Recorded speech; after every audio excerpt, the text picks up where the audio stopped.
Hello my dear students, welcome all of you in our PPS video lecture series.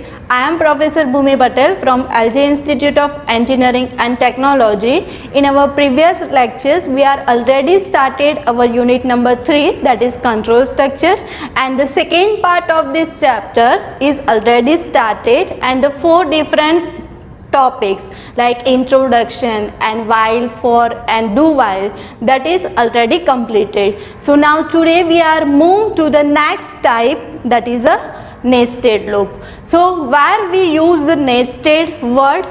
So in our previous video we are learned one nested concept, that is in a nested if else. If you remember, the word nested means we have to put that concept again and again inside of it. So if you choose the theory like nested if else, then you have to put if else again in a if else.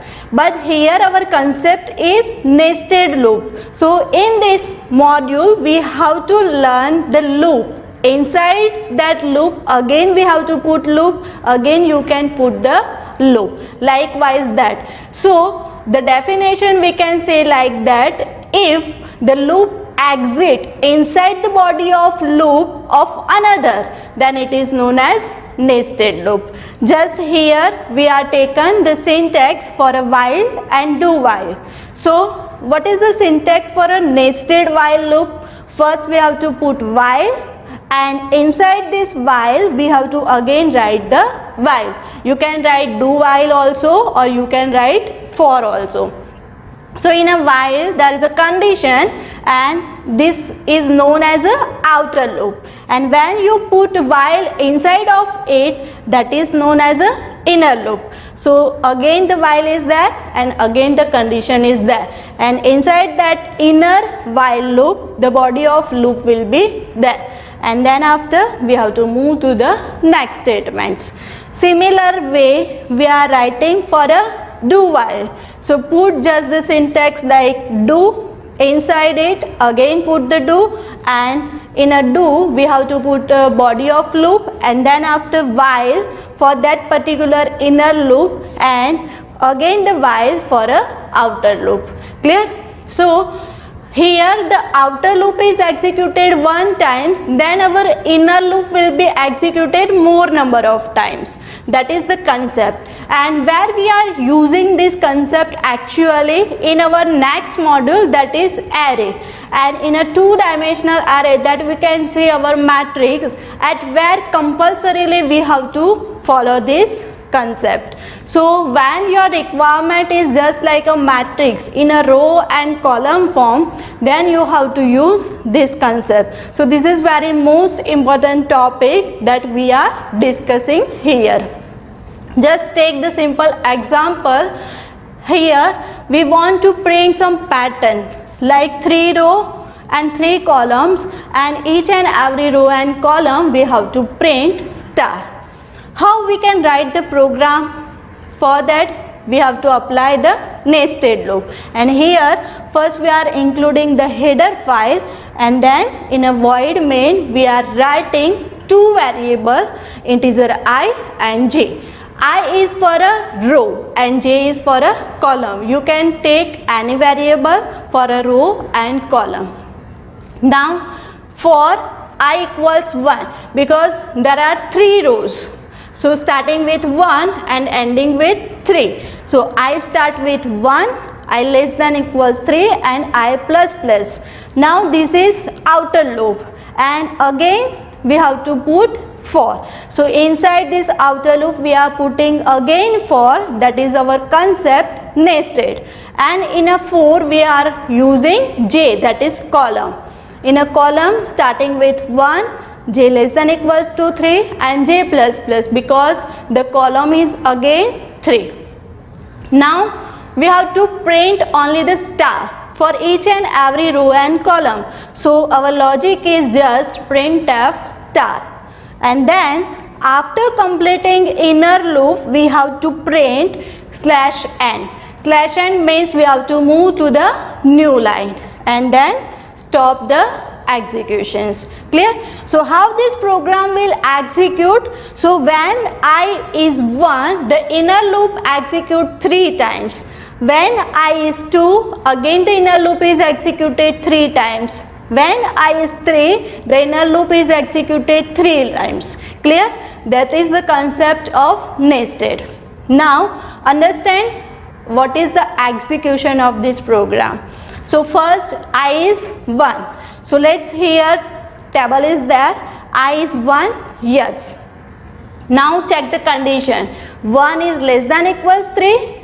True. Then we have to go inside the for loop and the table for an inner loop will be displayed. Here the J, that is our inner loop, that we can see our column. And how many columns are there? 3. So start with very first, that is J equals 1. The condition 1 is less than equals 3. True. Then we have to simply print the star. Clear? Then after our J becomes 2 because J is incremented, and then again check the condition. So now 2 is less than equals 3. Yes. Again print the star in a second column. Then J is incremented, that is 3. Now 3 equal to 3, our condition is 2. Again print the star in a third column and first row. Then J is incremented, that is 4. Now 4 is less than 3? No. So our condition becomes false and cursor move to the statement, that is printf/n. Means our new line will be executed and just our cursor move to the second row and now our I becomes 2. Clear? So same funda we have to apply for a second row. Now jump inner and J equals 1. So in a first column condition is true, 1 is less than 3, the first star in a second row will be displayed. Now J is incremented, that is 2. Again the condition is true, 2 less than equals 3. Yes. Then print the star in a second column. Then J is incremented, that is 3. Now 3 is less than equals 3. Yes. Again print the star in a third column. Now J is incremented, that is 4. And now our condition in a inner loop becomes false because 4 is not less than 3 and move outside of that loop and the statement printf/n will be executed and move to the third row. Clear? So the same funda we have to apply for a I equals 3. 3 is less than equals 3? Yes. So again it's go inside the for loop and start with a J equals 1. Again check the condition. 1 is less than 3? Yes. So put in a third row first column star. Then J is incremented by 2. 2 is less than 3? Yes. Again print the star in a second column and third row. Then J is incremented by a 3. 3 less than equals 3. Again condition is true. Print star in a third row, third column. And now J becomes 4. 4 less than equals 3 becomes false. Goes out of the inner loop and printf/n will be executed. So move to the new line. But when we are moving to the new line, again we have to jump onto the I for loop. And now our I becomes 4. So when I becomes 4, our condition becomes false when 4 less than equals 3. So in this case our execution of nested loop will be stopped and the output is just like that, 3 rows and 3 columns and the stars. Clear? So this concept you can use in a matrix when you want to print the matrix data or you perform addition or you can perform multiplication or a transpose of any matrix. I hope you guys understand this concept of nested loop very well.